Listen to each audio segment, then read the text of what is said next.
So it's actually been a very interesting day for me. Earlier in the afternoon, I watched the 2022 version of Speak No Evil. That was about 6 hours ago. And then I went to go see the 2024 version 3 hours after that at 4:30. And so I've got both versions of the movie extremely fresh right now up in here, which also makes for a very mishmashed emotional response because frankly speaking, I have so many things to think when it comes to these versions of the films, but it's also an experience I recommend because it's a truly wild one. I think it's one that is just very interesting to have, and it's something that is going to play out a little bit in real time as I'm talking about this version of the movie. And so without further ado, let's get into it. Ben and Louise, played by Scoot McNairy and Mackenzie Davis, are with their daughter Agnes on vacation in Italy when they meet Patty and Clara, played by James McAvoy and Aisling Franciosi, a couple that lives in the countryside and invites Ben and Louise over to spend a weekend with them. They do go over there, but as they get there, things seem to be a little bit off. And that's about all I'm going to say about the movie, because if you haven't seen any version of it, I feel like going any further would potentially ruin something for you. Now, like I said, I just did both of these back to back. And it's interesting because going into the new version, my first thought was the thought I guess everyone would have, which is, why do it? Because if you watch the original one, it tells its story pretty effectively. And by the time you're done with it, the points that it's made and the ideas that it's played around with are pretty solid. So the idea of wanting to redo that doesn't quite make sense at first, but at the same time, I'm willing to give the benefit of the doubt because you never know.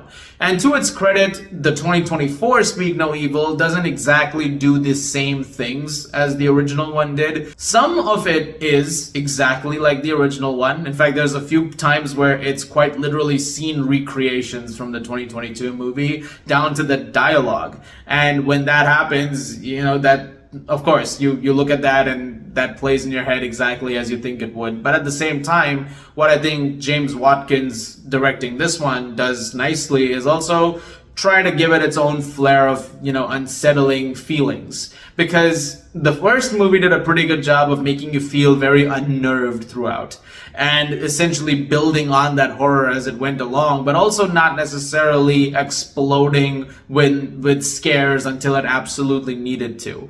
In the case of this version, the very similar thing is there, but it plays its cards very differently. And I did appreciate what he managed to do with the story, and I think that's also helped by the performances. I think James McAvoy is fantastic in the movie. He's really great and extremely creepy and unnerving to see. And as the movie progresses, he just becomes even more unsettling and unnerving. And Scoot McNairy, who I think is a really good actor and even kind of underrated, he's really good in the movie too, playing that insecure, unsure version of himself and trying to figure out what's the best way to get out of a situation or to deal with the situation, while also realizing that the walls are sort of closing around and, something is about to go very, very wrong. Mackenzie Davis and Aisling Franciosi are also really good in the movie, both playing off of each other quite nicely.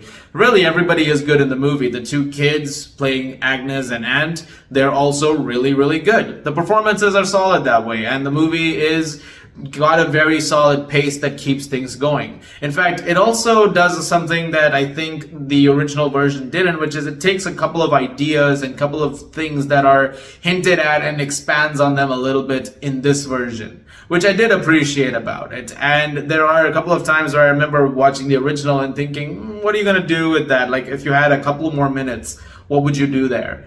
And this movie does some of that, which I thought was pretty solid. Now, like I said, it does play things differently. And eventually, as certain reveals happen in terms of what is going on, that in the original version is handled in a way that's, if you've seen the original, then it's pretty wild. In this version, they play it very differently, which is kind of a pro and con against the movie, because about 2/3 of it, I would say, is really, really good. I was completely on the edge of my seat. I was having a really good time with it, and there's a lot to really like over there. And I think it's all very well acted and directed. But at some point of time, it decides to do something else. And I think that it kind of gains and loses edge at the exact same time. And I think one of the things that unfortunately happens then as the movie is hurtling towards the third act is that it sort of becomes a little less suspenseful in the process. The thing I think of the original version did a lot better was keep it sort of hooked to the very end of it. But I think at the same time, there is a pretty solid third act in its own regard in this version. I just don't think it has that same level of unnerving edge that the original one had. And so it loses quite a few points over there. And it does kind of feel like a different movie in the process as well, sort of taking away from some of the larger points that are trying to be made in the process by the narrative. But like I said, that first 2/3 is so good that it does make up for some of those flaws. So while I'm not really sure which version of the two I prefer, I think both of them have their merits. I think both of them do some really, really good stuff. There's also some things that I think both of them could do a little bit better. But at the same time, we're just talking about this very specific version of the movie.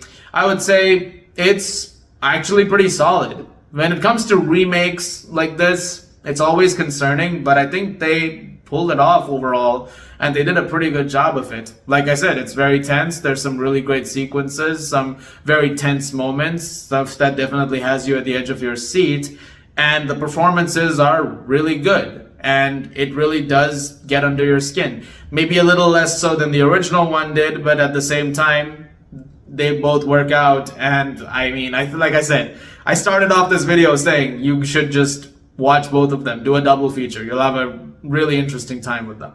I'm gonna give Speak No Evil 2024 though a 7.5 out of 10. Guys, thank you very much for watching. I look forward to more videos very, very soon. It has been a day. Wow. This is a weird review, I feel like, right? Because I'm trying to be extremely vague, but also giving away some stuff at the same time. I don't know how it's necessarily playing out, but yeah. As always, if you like this, guys, please do subscribe. Thank you very much once again. And I will see you guys at the movies.